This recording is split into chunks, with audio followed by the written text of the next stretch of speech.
The Galactic Council was a powerful group, a collection of the universe's most advanced species. For years, they had governed the galaxy with a firm but fair hand. The Council made decisions that shaped the future of countless worlds.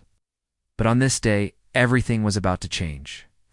It was time for a vote, and the decision they were about to make would forever impact Earth. The Council was made up of many species, each one unique in its abilities, culture, and history. The Zrak, an insect-like race with massive intelligence, and speed had long been at the top of the Council. Their antennae twitched as they discussed Earth, considering it a primitive world that had developed surprisingly fast.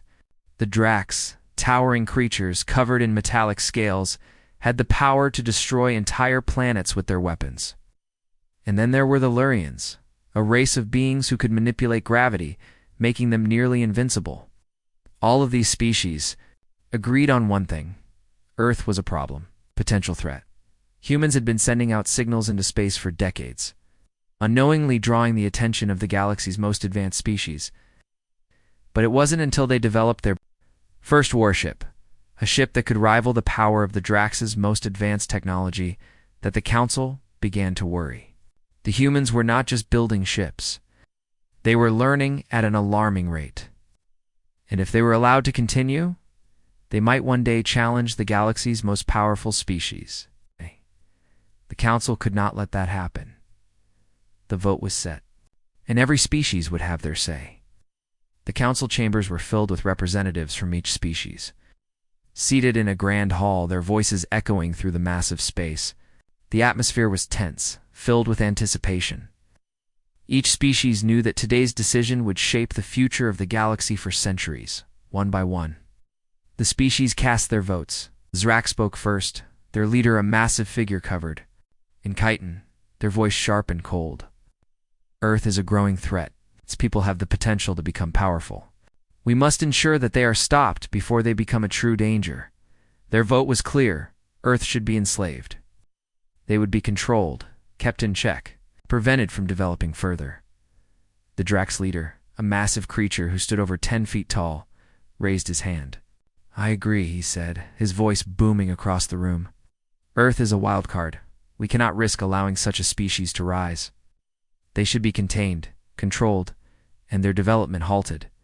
This is not a choice. It is a necessity for the safety of the galaxy."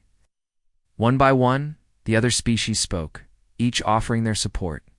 The Lurians, the Nomadi, and even the peaceful Murda all agreed. Earth had to be controlled, its people kept in line. The vote was overwhelming.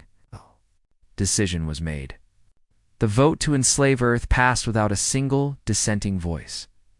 Across the galaxy, the humans remained unaware of the decision that had just been made. They went about their daily lives, continuing to explore the universe and develop their technology. But the Council's decision was final, and the plan was already in motion. In the depths of space, the first wave of alien ships began their journey toward Earth. The Council had agreed on a simple plan. They would land on Earth, overpower its military, and take control. Once Earth was subdued, the humans would be forced into servitude. Just like the other species who had been conquered before them, it would be a quick and easy victory, the Council believed. They couldn't have been more wrong. Back on Earth, people were busy with their everyday lives. Scientists were making new discoveries, engineers were building new machines, and civilians were living in peace. Humanity had no idea that the galaxy had already decided its fate. The humans were still thinking about their future in terms of growth and exploration, but the galaxy had other plans. And the military commanders were focused on Earth's security. But they didn't know the true scale of the danger that was coming. Earth's warships were still in the early stages of development, outdated and small compared to the vast fleets of the alien species. But what the Council didn't know was that the human engineers were working on something special, something that could change the course of the galaxy's future. The human warships were not like the sleek, advanced ships of the other species. They were built from older technology, patched together with whatever Earth's best minds could find. But what they lacked in advanced technology, they made up for in determination. These ships were built for one thing: defense. And the humans weren't going to give up without a fight. The Council, confident in their victory, didn't expect any resistance. They were prepared to easily overwhelm Earth's defenses, just as they had done to other primitive worlds. But they underestimated humanity. They underestimated Earth's ability to adapt and fight back. As the alien fleet moved closer to Earth, humanity's leaders began to sense something was wrong. They could feel the tension growing. And when the first signs of the alien fleet appeared in Earth's sky, they were ready. The warships, though old, were armed to the teeth, their weapons powerful enough to destroy anything that came too close. The Council thought they were sending an overwhelming force. But what they didn't realize was that they were walking into a trap. Earth's warships, though small and seemingly outdated, were more dangerous than they ever expected. As the first alien ships approached Earth's atmosphere, were met with a barrage of firepower that shook them to their core. The battle had begun. And this would not be the easy conquest the Council had planned.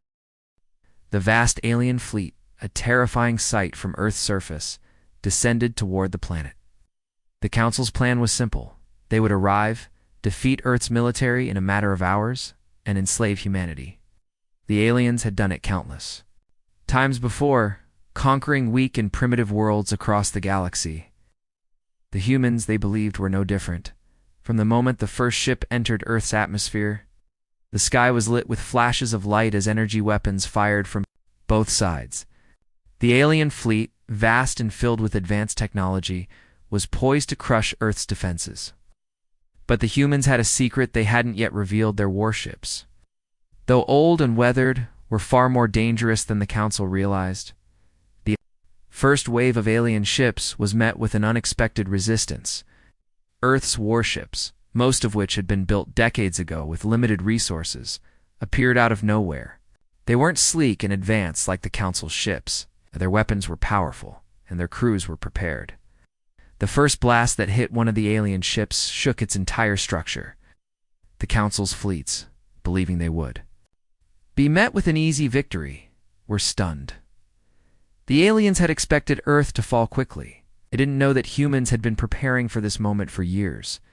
While the rest of the galaxy had focused on their own growth and technological advances, Earth had quietly been developing their military, preparing for a time when they might need to defend themselves from a powerful enemy.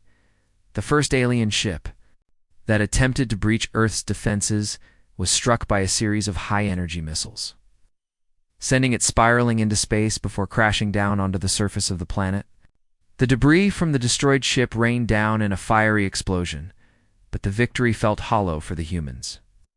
They knew this was only the beginning, and more alien ships would follow. The response from Earth's government was immediate. Emergency. Protocols were activated, and soldiers began to mobilize. People across the planet watched the battle unfold on their screens, their hearts heavy with fear and determination. What they saw was a mixture of chaos and hope. Humanity's greatest weapon had been deployed. The Council had underestimated Earth's resolve. The human warships, despite being considered outdated and inefficient, were now proving their worth.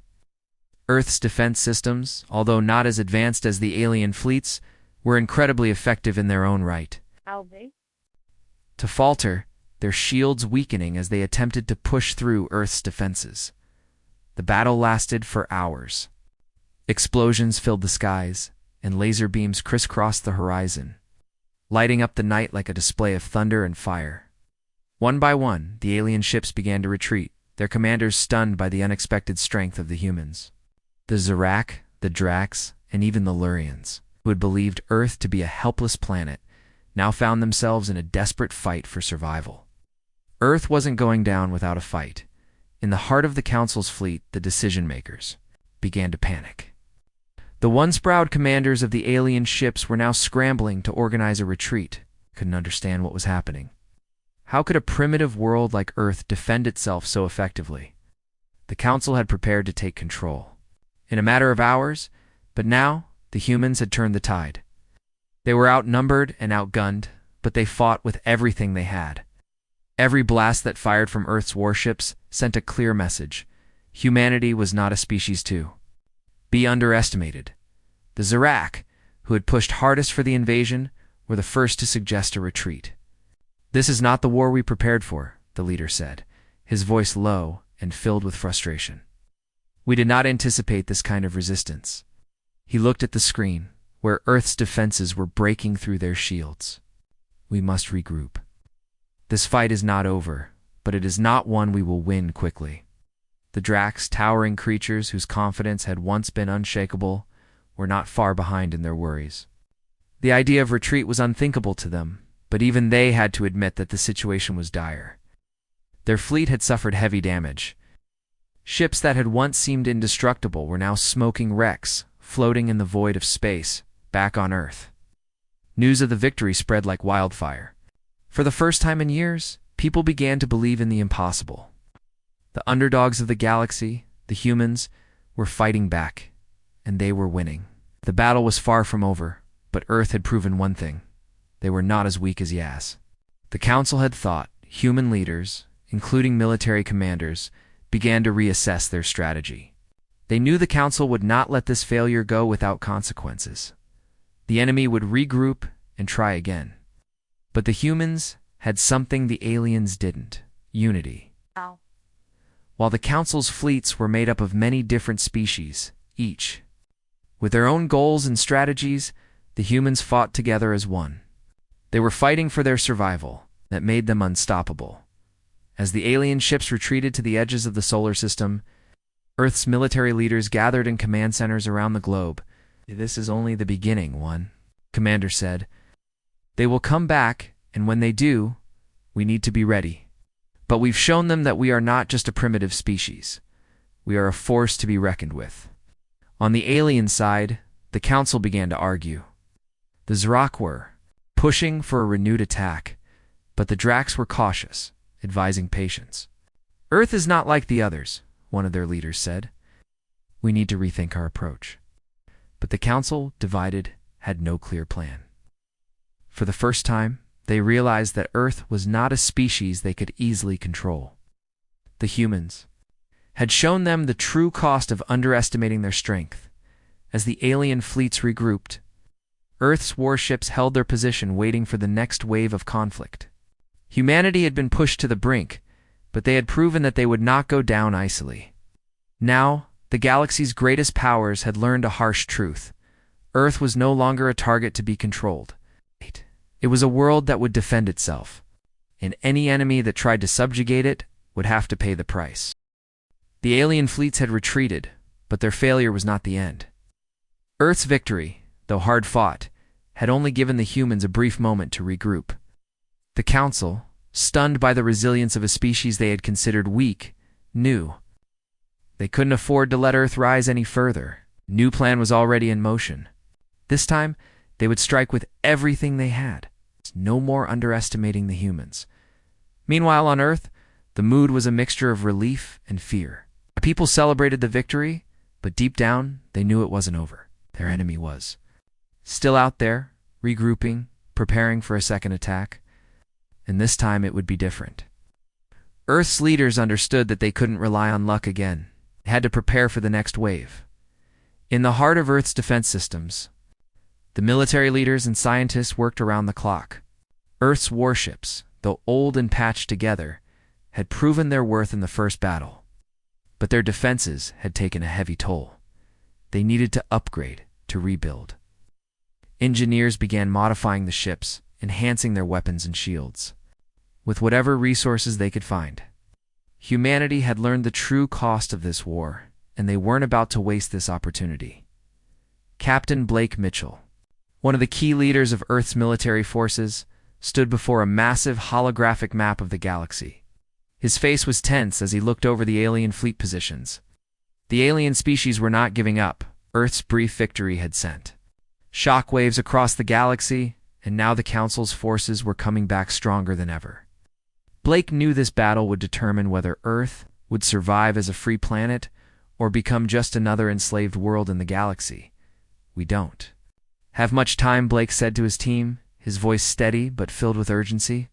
The Council is already assembling their forces for another attack. We can't just wait for them to come. We have to strike first. The plan was risky, but it was the only option. Earth's warships would need to move out of the solar system, crossing deep into enemy territory. They would have to hit the Council's fleet where it was weakest before the alien forces could fully regroup. Blake's team worked quickly, gathering information and preparing for the most dangerous mission Earth had ever attempted. Back on Earth, the civilian population knew the war was far from over. The streets were filled with soldiers returning. Home from the front lines, their faces grim but proud. People had never been more united. Every city, every town, every person had a role to play in this fight. From engineers building weapons to teachers organizing community support, everyone was contributing to the defense of Earth. The world had transformed not just into a battlefield, but into a united front. Fighting for survival, the military soon launched Operation Iron Fist, the first offensive strike against the Galactic Council's forces. The plan was simple: take the fight to the heart of enemy space. Earth's warships, now equipped with better technology and reinforced shields, set course for the outer rim of the Council's territories. Their mission was clear: strike quickly, hit hard, and make the Council understand that Earth was no longer just a target, but a force that would defend its future. Captain Mitchell and his crew led the charge.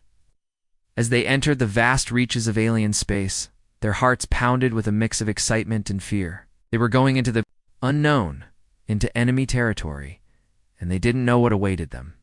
But one thing was certain: they would fight. With everything they had, when they finally encountered the first of the Council's ships, it was unlike anything they had seen before. The alien fleet was enormous, more ships than Earth could ever hope to assemble in a single strike. It was a fleet that had once believed it would crush Earth's resistance with ease. But now it was facing a different kind of enemy. "Prepare for battle," Blake ordered as the massive ships loomed ahead. "This is what we've trained for. We fight for our freedom. We fight for Earth." The battle was fierce. Alien ships, large and imposing, unleashed a barrage of energy blasts. Earth's warships fired back, their weapons more powerful than before, tearing through alien shields. The alien forces had underestimated the humans once again, and this time it was costing them dearly. Every shot fired from Earth's warships seemed to hit its target, sending alien ships into fiery explosions. The aliens couldn't keep up. Earth's crews were determined, focused, and most importantly, they were fighting for their survival. The fight raged on for hours. Earth was proving that they could stand against the galaxy's greatest powers. Their ships, though smaller and older, moved with unmatched precision. They weaved through enemy fire, striking fast and retreating before the aliens could react. Captain Mitchell's leadership was key to their success, as he called out orders. With calm authority, keeping the crew's focus sharp, after several hours of battle, the alien fleet began to falter. Ships that had once seemed invincible were now smoking wrecks in space. The once proud forces of the Council were being forced into retreat. They'd never expected Earth to put up such a fight. And now, they had learned that humanity was not to be underestimated. As the alien fleet retreated, Blake couldn't help but feel a sense of triumph. Earth had taken the fight to them, and now the Council knew what humanity was capable of. But Blake also knew this victory was just one step. The Council would regroup. They would send more ships, more forces. Earth's work was far from finished. "Celebrate too soon," Blake said, looking over the damage to their ships. "This war is far from over. We've made them see us.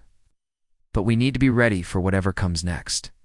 Back on Earth, the message was clear. Humanity had fought, and humanity had won. Victory was a symbol of their strength, their unity, and their resolve. But the war was not over. The aliens would return, and Earth would be ready to face them.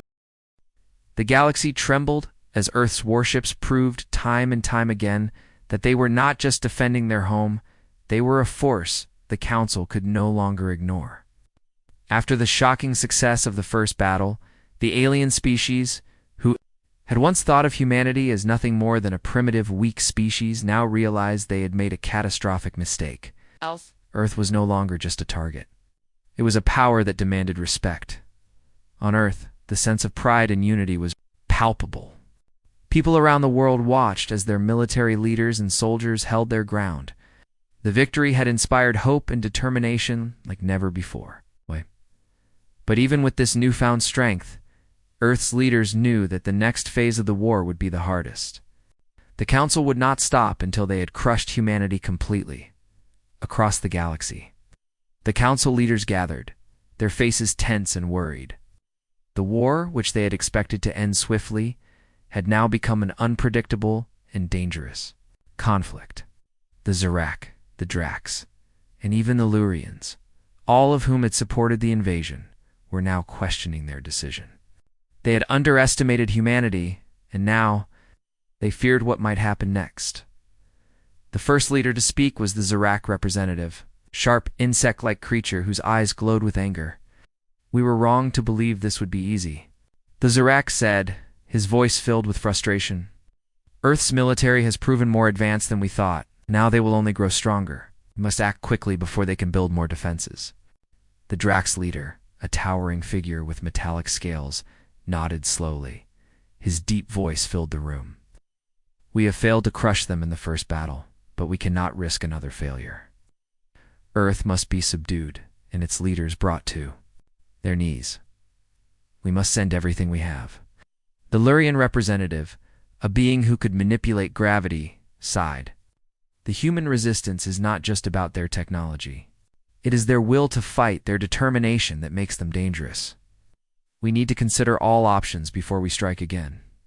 The council members were divided, their fears growing. They realized that the victory Earth had claimed was more than just a win in battle. It was a challenge to their authority, a challenge they had never faced before. The Zorak, Drax, and Lurians had conquered countless worlds with ease, but now they found themselves questioning their power.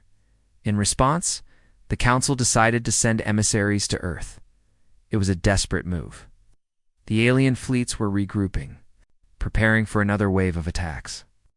But the leaders hoped that if they offered Earth a chance to submit peacefully, they could avoid further destruction. The plea for mercy was born from fear of what Earth could do if left unchecked. The emissaries, representing the Council's most powerful species, made their way to Earth's orbit. They were not warriors but diplomats, hoping to negotiate. With the human leaders before the next battle could erupt, their mission was clear: offer Earth an opportunity to surrender, to accept their place in the galaxy, or face total annihilation. Captain Blake Mitchell, the leader of Earth's defense, was called into a top-secret meeting with Earth's highest military officials. The message from the Council was unexpected but clear. The aliens wanted to talk, but Blake, ever cautious, was not ready to trust them. "We've beaten them in battle," Blake said to his team, his face stern, "but we cannot let our guard down. These emissaries might be offering peace, but that doesn't mean we should trust them. The Council still thinks of us as a primitive species. We need to show them that Earth is no longer something they can control." At the same time, the emissaries arrived in Earth's orbit. Their ships were sleek and powerful, but they carried no weapons. They sent a message to Earth's leaders requesting a meeting to discuss the terms of peace. Blake was hesitant, but the decision was made. A meeting was scheduled between Earth's representatives and the emissaries from the Council. The world watched closely as the leaders of both sides prepared for what could be the most important moment in human history. The emissaries arrived on Earth, landing in a large, secure facility that had been prepared for the meeting. They were a mix of alien species, each one carrying the weight of their respective people's expectations. But as they stepped off their ships and into the meeting hall, they were greeted by the determined faces of Earth's leaders. The humans did not look like the ones who would beg for mercy. They looked like the ones who had the power to demand it, the head emissary. As Rock stepped forward, his body was tall and thin, with long antennae that twitched nervously. "We come in peace," he began, his voice echoing through the hall. "The Galactic Council has realized the mistake it made in underestimating Earth. We offer you a chance to end this conflict. Surrender now, and we will spare your people. You'll be allowed to live under the protection of the Council, with the resources of the galaxy at your disposal. But if you resist, the consequences will be dire. Mitchell stood tall, his expression hard. You think you can just tell us to surrender? After everything you've put us through? His voice was calm, but there was an edge to it. You've underestimated us from the start. And now you're asking for mercy. No, we will not bow. To you, we will fight for our freedom, and we will win. The emissary looked shocked, the words not what he expected to hear. But Earth cannot stand against the full might of the Galactic Council. We've already proven that we can, Blake replied. We've proven that we will not be enslaved. We've proven that we will fight for our future. You made a mistake in thinking we were weak, and now you have to live with the consequences. The emissary paused, unsure of what to say. The humans were not afraid. They were not begging for their lives. Instead, they were standing firm, prepared to continue the fight. It was clear now that Earth would not surrender. It was not the Council's power that would decide the outcome. It was humanity's resolve. The emissary bowed his head, his antennae drooping. Then we have no choice. The Council will prepare for a second attack. But know this, you may have won the first battle, but the war is far from over. Blake stood tall, looking the emissary in the eye. We will be ready. As the emissaries left Earth's surface, they carried with them a message they hadn't expected. Earth would not be controlled. Not now, and not ever. The Council's offer of mercy had been rejected. And now, the true fight for the galaxy was about to begin. The Council's emissaries had left Earth, defeated and humiliated. The decision to offer mercy had failed, and now, it was clear. The Galactic Council was not prepared for the fury of Earth. What had started as a simple vote to enslave humanity had turned into a galactic conflict. The stakes were higher than ever. In the weeks following the failed peace talks, the Council's leaders were furious. The Zrak, the Drax, and the Lurians had never expected this kind of resistance from a species they had deemed insignificant. Earth had proven that it could stand up to them, and now the Council faced a growing sense of panic. The Galactic Council had once been a united force, a powerful entity that controlled vast portions of the galaxy. But now their power was in question. Earth's success in battle had shaken the very foundation of the Council. For the first time in galactic history, a species they had sought to control had fought back and won.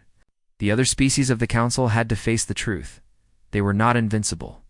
Back on Earth, the military was in full preparation for the next wave of alien attacks. Blake Mitchell, captain of Earth's forces, stood before a war map that covered an entire wall. His mind raced as he looked over the latest intelligence reports.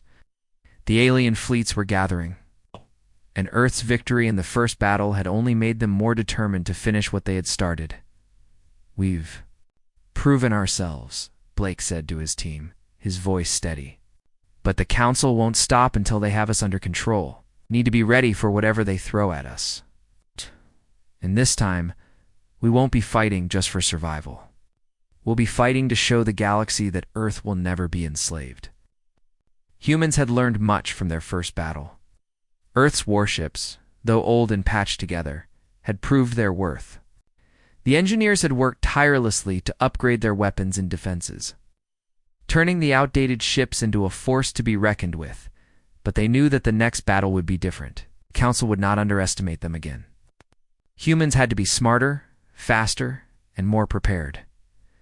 Meanwhile, in the Council's command center, the alien leaders were making their own preparations. The defeat at Earth's hands had been a wake-up call.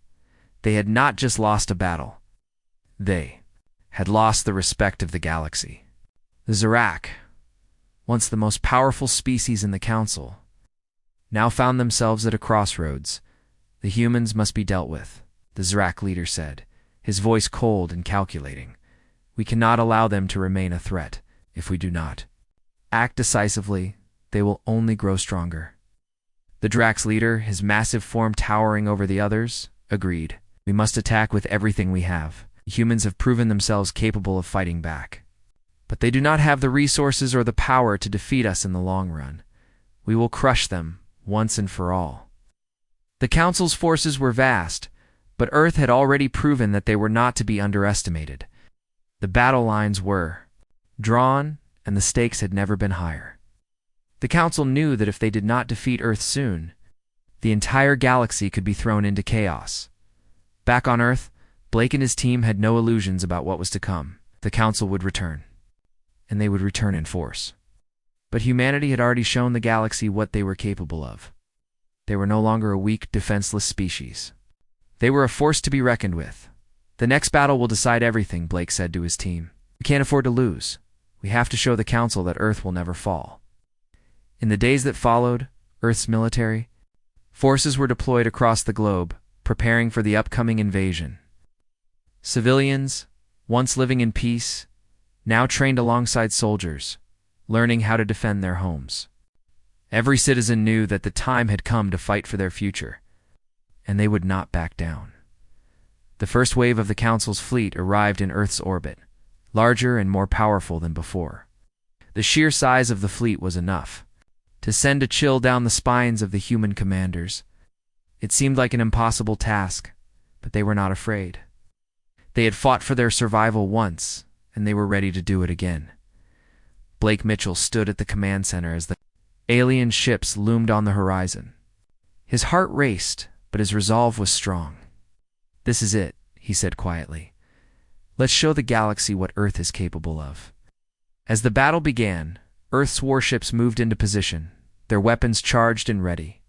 The alien fleet fired first, launching a barrage of energy blasts that streaked across the sky. Earth's ships returned fire with precision, their weapons more advanced than before. The battle was fierce, and the sounds of explosions filled the air as the two sides collided in the vastness of space. The Council's ships, larger and more numerous, initially seemed to have the upper hand. But Earth's warships fought with determination, striking back with everything they had. The alien fleets were not prepared for the speed and accuracy of Earth's ships. One by one, the alien ships began to fall, their shields failing under the relentless barrage of human fire.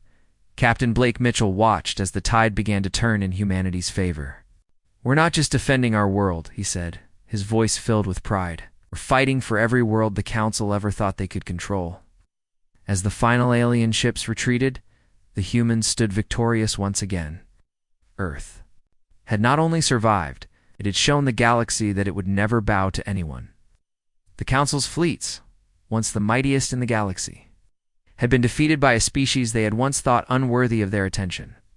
The battle was over. But the war was far from finished. The Galactic Council had learned a harsh lesson. Earth was not a species to be conquered. Earth was a species that would fight, and if necessary, would bring the full wrath of its might to bear on anyone who tried to enslave it, as the remnants of the Council's fleet fled into the depths of space. Blake Mitchell looked out over the battlefield, knowing that the fight was far from over. But one thing was certain: humanity had earned its place in the galaxy. The war had taken a heavy toll on both sides. The Galactic Council's once mighty fleets had been defeated, and Earth had stood its ground. What was once unimaginable had now become reality. Humanity was no longer a weak, insignificant species. In the eyes of the galaxy, they were a force to be reckoned with. The balance of power had shifted, and now the Council's once unshakable rule was in question. In the days after the final battle, Earth's military leaders were focused on rebuilding, strengthening their defenses, and ensuring that they would never again face such an overwhelming threat. But they also understood that the war was far from over. The Council would not simply give up. Earth had defeated them in battle, but the Council had vast resources and countless worlds under its control. The fight for freedom was not over, and it was up to Earth to ensure it never had to fight for survival again. Captain Blake Mitchell stood in the command center, staring at the holographic map of the galaxy. The once terrifying fleets of the Council had been scattered and broken, but the remnants were still a powerful force. The Council was not done yet. They would regroup and try again. Next time they would come with everything they had. "We've won battles, but we haven't won the war yet," Blake said to his team. We've shown the Council what we can do, but we need to make sure they never forget. The galaxy is watching, and we need to be ready for whatever comes next." Blake's words were heavy with the weight of responsibility. Earth had fought for its survival, but now it had to prove that it could protect that survival, not just for itself, but for the future of the galaxy. The war might have ended in victory, but the peace that followed would be a delicate one. Back on Earth, people were still processing the events that had unfolded. The victory over the Council had been both a triumph and a wake-up call. Humanity had learned that peace could be fragile, and that even in a galaxy full of advanced species, there would always be those who would try to control others. While Earth's military worked to rebuild and fortify its defenses, the planet's leaders knew they could not rely solely on force to maintain peace. Earth needed to send a message to the rest of the galaxy. Humanity was strong, but it also believed in cooperation, unity, and the protection of all sentient species. They would not rule over others, but they would no longer be subjugated. United Earth government began to draft a new vision for the galaxy, one that would place Earth at the center of a new alliance. They reached out to the remaining neutral species, inviting them to join a new federation, a collective of worlds committed to mutual respect, peace, and cooperation. Earth's message was simple: we will not conquer, but we will not be controlled. The Council's remaining leaders, however, were not so quick to accept their defeat. While their fleets had been broken, their influence still stretched across many systems. The Council's vast networks of power and influence had not been entirely shattered. The Zrak, the Drax, and the Lurians each sent emissaries to Earth. In secret, hoping to find a way to regain their position, "We need to move quickly," the Drax leader said in a private council meeting. "Earth has proven they can defeat us in battle, but they have no experience in governing the galaxy."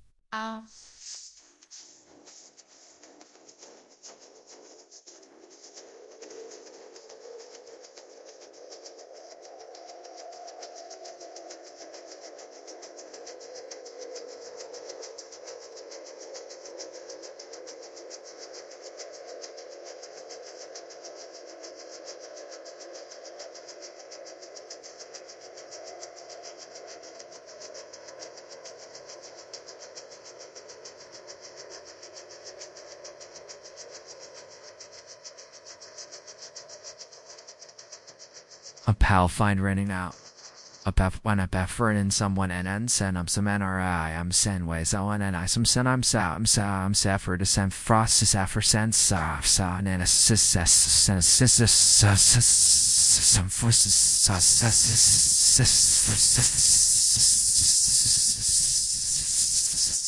We offer them an alliance, a chance to join the Council as equals. The Zrak representative, still reeling from their failure, hesitated. "Earth will never join us willingly. They've shown us that. But if we offer them resources, technology, and power, we might convince them. If we can't control them, we can at least make them part of our empire." Even the Drax and Zrak could see that their influence was waning. Earth had already made it clear that they would not be ruled. The message had been loud and clear. Earth was not another world to be conquered, and the Council would have to adapt if they wanted to survive. The emissaries returned to their respective species, their hopes for regaining control dashed. The Council's grip on the galaxy was slipping, and Earth was now the galaxy's new center of power. No longer would the Council rule with absolute authority.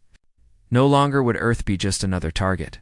Blake, Mitchell, and Earth's leaders began to form the groundwork for a new galactic order, one in which every species had a voice, and no one species held power over others.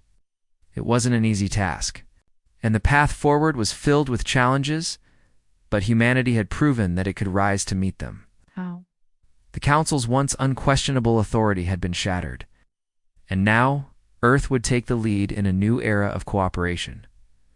At the same time, Earth began to strengthen its relationship with other species that had previously been oppressed by the Council.